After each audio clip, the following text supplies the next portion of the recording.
No matter if you're an indie hacker or work for a company, you are not just a developer anymore. If you want to succeed as a software developer, you need to know how to deliver your code to production.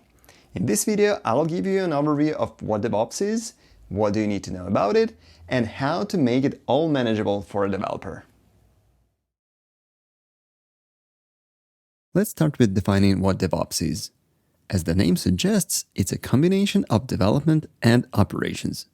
It's like a practical implementation of the you build it, you own it idea. Freelance web developers may be more familiar with this concept. When you create a website for a client, you would usually set up some infrastructure to run it in production, like a database, a web server, etc. Also, you need to make sure that you'll be the first to know if the website goes down. On top of it, you need to take care of backups and make sure nothing breaks if you deploy a new version. Setting this whole thing up and writing the actual code is what we call DevOps. Companies that adopt this approach allow developers to configure and maintain the infrastructure they need for their applications. The idea is that developers know better what their application needs to run without hiccups. For big companies and large applications, infrastructure can get pretty complex. Technically, developers aren't just developers anymore. They need to know how to configure and maintain servers, cloud services, backups, security, health checks, loggers, and so on. A bit too much for a developer, right? But the good thing is that you get complete control over everything. When you need to change something, you don't have to wait for another person to do that for you. In practice, it results in more stable applications and faster and more effective development. But how do developers do it all without going crazy? Let's start with your development environment. Besides your IDE or editor, you need all the components to run and test your application. Your setup should mimic your production environment as close as possible. Suppose you're building a web application. Let's assume that you aren't using any cloud services. You can run your language interpreter locally. You can't even match the version with your production server. But what about your database? Also say you need a cache server and a queue manager. Do you need to install them locally? I don't think so. What if you need a different version of a database server or a completely different queue manager next time? The technology that will make your life easier in this case is Docker. Docker works on top of your existing operating system. It creates so-called containers that do not include a complete operating systems as virtual machines do. This is what makes them lightweight. But they still create a virtual environment for your application. This way you can reproduce the same environment for development, testing, and production. Each container is based on an image that stores all the necessary files. You can think of them as pre-canned installed applications. You can find pre-built images for almost any tool. So what exactly do you get with Docker? Let's go with an example here. Say your code needs a MySQL database and a RabbitMQ queue manager. You can download and spin up a MySQL container and a RabbitMQ container. Each will be available on a separate port on your local machine. Just point your application to these ports and you are ready to go. Containers can store their data permanently using Docker volumes. So if you create a database in your MySQL instance, it won't disappear after you shut down your container. This setup works for development. But then you need to test your application like it's running in production. Say you're going to use Nginx as a web server. But then your Nginx container needs to connect to the database and the queue manager. Remember, containers are like separate machines, so you can't just use a port number to connect to other containers. You need a hostname or IP address. Docker has a solution for that. Instead of spinning up your container separately, you can create a configuration file that describes your whole stack. In our example, we can add MySQL, RabbitMQ, and Nginx to this file as services. You define your volumes, environment variables, and ports for connection for each service. With this configuration file, you can spin up all your containers with just one command using the Docker Compose command line tool. And the best thing is that Docker creates a virtual network so that containers can talk to each other using a service name as a hostname. One thing to mention here is that you can set up development infrastructure remotely without installing Docker on your machine. You can do it with cloud platforms like Amazon Web Services or Microsoft Azure. They both have free tiers you can start with, but depending on how complex your application is, you may need to switch to a paid tier later. Okay, so what if you want to go with a cloud platform? Generally speaking, you can reuse the same Docker configuration to set up your environments. But both AWS and Azure offer different managed services like databases, queue and event managers, file storage, and many others. The benefit of a managed service is that you don't have to, manage it. Also, it's usually cheaper to use such a service than to run it yourself in a Docker container in the cloud. And if you have your development and production environments running with the same cloud infrastructure, there's less chance of compatibility issues. So it's up to you to decide what setup works best for you. If you look at a Docker Compose configuration file, it's relatively simple. Now, is there a way to have something similar for the cloud platforms? Sure. There is a way to describe the resources you need with the configuration file for each platform. In AWS, it's called CloudFormation. And in Azure, it's called Azure Resource Manager Templates. The usage of such configuration files is called infrastructure as code. Why do you need it? To have an easy and repeatable way of setting things up and to have better control of changes. When you work with cloud platforms, you need to configure some additional things like resource groups, security groups, virtual networks, and so on. Combine it with various billing models, and things may quickly get out of hand. Imagine you have a few environments like development, testing, and production.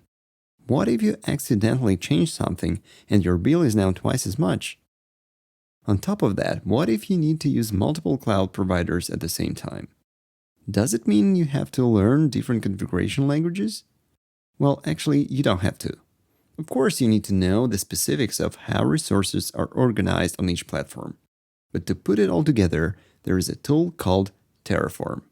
The idea behind this tool is to describe all the resources you need with one configuration language. Terraform has a ton of integrations with different services, so you can define anything really. You can then store your configuration as a text file and keep it in your version control system. When you run Terraform, it creates the infrastructure based on this configuration file and generates a state file. Later, when you need to change something, it shows you what exactly will be changed based on this state file. This way, you can check your changes before you deploy them. As you've probably figured out, in DevOps, automation is king. The more you automate, the less you need to do by hand, and there's less room for errors. Also, you get more time for coding. So why don't we take it a step further? The goal is to push your code to production with the press of a button. To do that, you need to implement a continuous integration and deployment pipeline. Let's break it down a bit. Continuous integration means integrating your changes with the existing code at will. Say you have a Git repository and your main branch there. You don't want some random code to go into your main branch and break stuff in your testing or production environments. You need to make sure your changes actually work before you do that. What do you usually do? You run your checks and tests. It could be a linter, a static code analyzer, unit tests, integration tests, etc. The idea is that you can run all these tests automatically, and if they pass, the code gets merged.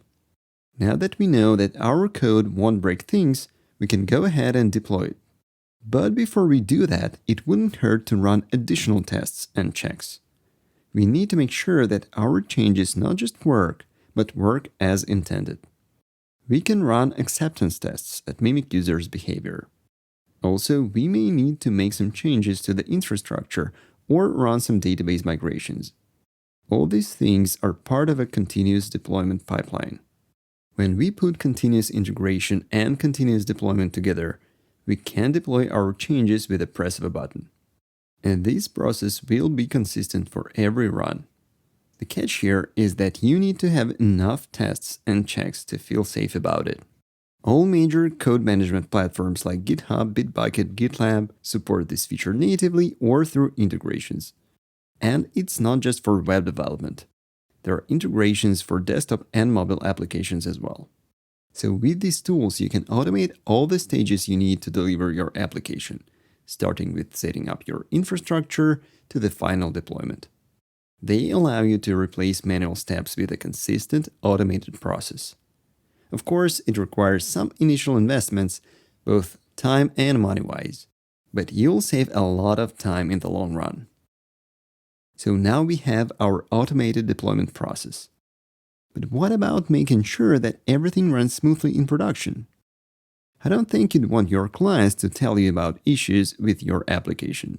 You'd rather know it ahead of them. A concept that covers this part in DevOps is called observability. It's a big topic on its own, but I'll try to cover some basics here. An ideal toolset would at least include log management, monitoring, alerts, tracing, and profiling. Monitoring here is the biggest group.